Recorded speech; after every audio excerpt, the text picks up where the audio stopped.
Slovak Prime Minister Robert Fico is in life-threatening condition after being shot multiple times.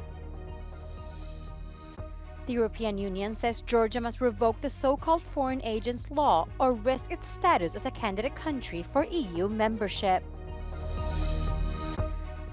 The EU Commission says that despite a price increase in major commodities such as crude oil, inflation is declining.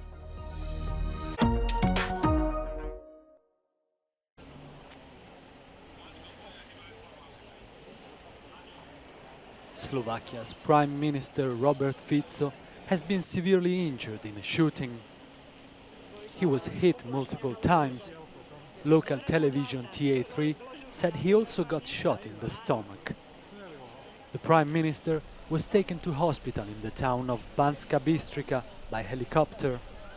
His office described his condition as life-threatening, adding that the next hours will be decisive. A male suspect has been detained on the scene, while parliament works have been called off.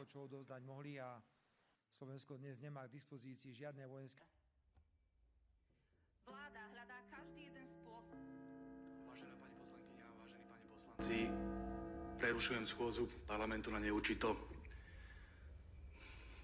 Bol postrelený predseda vlády Slovenskej republiky. Toto je vaša robota. President-elect Peter Pellegrini called the assassination attempt an unprecedented threat to Slovak democracy. Reactions of shock came from all across Europe. EU Commission President Ursula von der Leyen called the attack vile, while NATO Secretary General Jens Stoltenberg said he was shocked and appalled.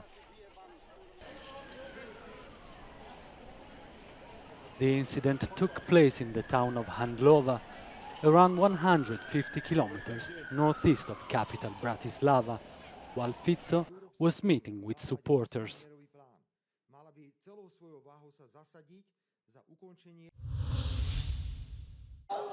The EU says Georgia must revoke its so-called foreign agents law or risk its status as a candidate country for EU membership. In a statement by the EU's Foreign Policy Chief Josep Borrell on behalf of the European Commission, it says the adoption of this law negatively impacts Georgia's progress on the EU path. The choice to the way forward is in Georgia's hands. So far, no concrete measures have been taken by Brussels. I wouldn't speak about suspension, about measures, about sanctions now. First, the European Union spoke very clearly what we expect. We expect the Georgian ruling majority to withdraw the law. It was now adopted, but it needs to be withdrawn because it is a huge obstacle on the accession path. If they don't do it, if they continue in the course of action we have seen over the past few weeks, then the European Union will decide other measures. At this stage, as I said, we need to discuss with the member states to see what member states find the most appropriate. However, the statement from the European Commission arrived conspicuously late, almost 24 hours after the Georgian government passed the bill, widely considered to be a Kremlin tool aimed at destroying civil society and independent media. This is due to the fact that two member states, Hungary and Slovakia, refused to join in a statement from all EU 27 countries condemning the ruling party Georgian Dream's actions. Yet the majority of EU countries and several MEPs have called on the EU's executive to act now and take measures including the freezing of accession negotiations with Georgia.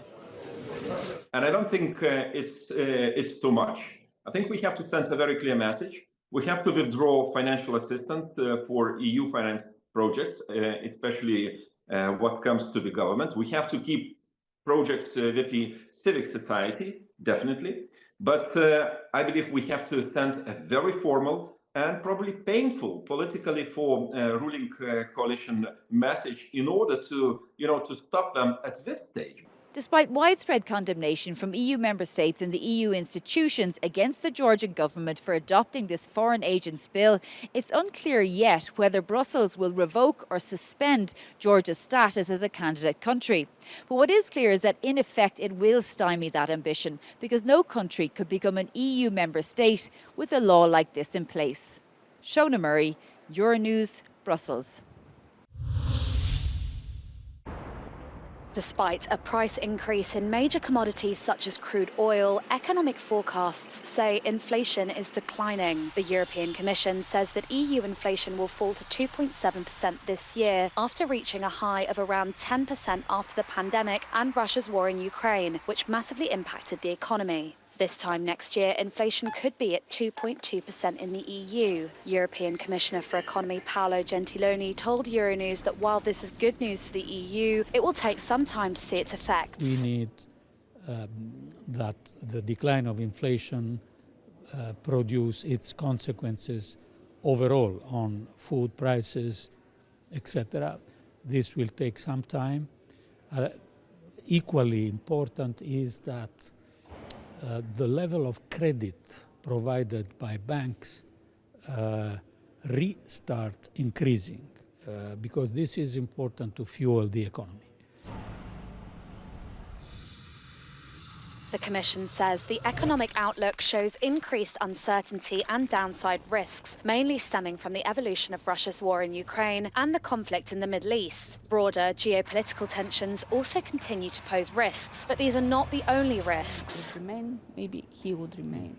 You know, it's in this difficult crossroads where growth is restarting, you adopt too restrictive fiscal stance and you miss part of the investments that are needed. How to avoid this without breaking our fiscal policies and our budgets? My answer is still Next Generation EU. The Commission's spring forecast comes 20 years after the EU's 2004 enlargement, which saw the bloc's largest expansion to date. The 10 states that joined at the time saw significant upticks in their GDP and real incomes as they underwent the EU accession process, a positive message for EU hopefuls.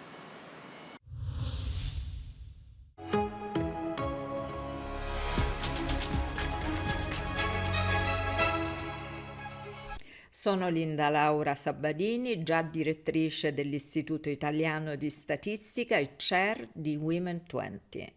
Il prossimo Parlamento europeo deve ridurre la disuguaglianza di genere nel lavoro, nella società, nei luoghi decisionali, ma deve anche varare lo stupro come reato europeo. Lo stupro come rapporto sessuale senza consenso esplicito delle donne.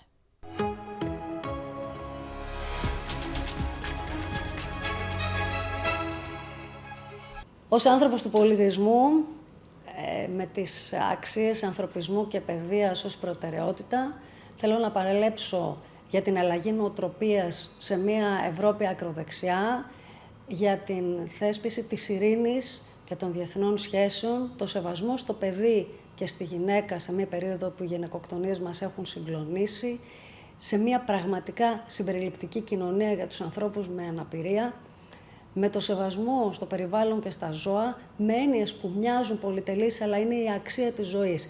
Με τέτοιες ανθρωπιστικές αξίες θα έχουμε δικαιότερη Ευρώπη και δικαιότερο κόσμο.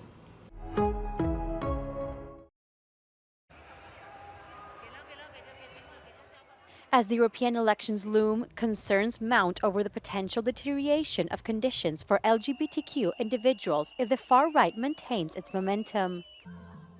ILGA Europe, the continent's leading LGBTQ advocacy group, calls on candidates to commit to strengthening legislation once elected. Within this coming election, we really need candidates to step up to the challenge and to commit in these weeks preceding the elections to commit to actually legislating change when they are elected. There has been great progress made in the EU in the last 5 years, and that needs to be continued. But still, freedom of movement, which is at the core of EU values, is not secured for trans people, for intersex people, for non-binary people, for rainbow families. So the new Commission and the new Parliament really needs to prioritize filling those legislative gaps, and that really needs to happen soon. In Italy, the absence of clear legislation regarding the registration of children from same-sex couples has allowed Giorgia Meloni's government to prohibit municipalities from recognizing same-sex couples as parents. ELGA has released a map illustrating the legal status of the LGBTQ community. At the European level, Poland ranks the lowest.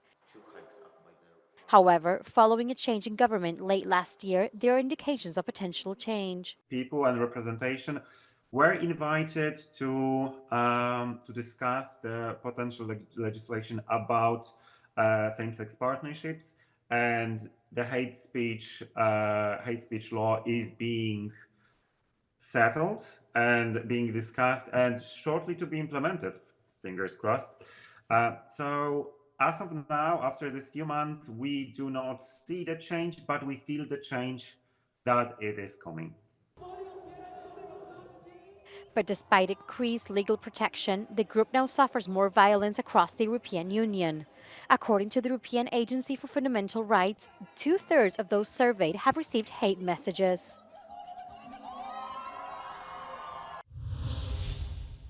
A curfew was imposed on the French Pacific Island territory of New Caledonia following violent riots. At least 2 died and more than 130 were arrested. Riots reportedly erupted over planned changes to the constitution. They involved expanding voter eligibility in local elections to include French nationals who lived on the island for more than 10 years. The move was seen by the indigenous Kanak population as an attempt to minimize their influence.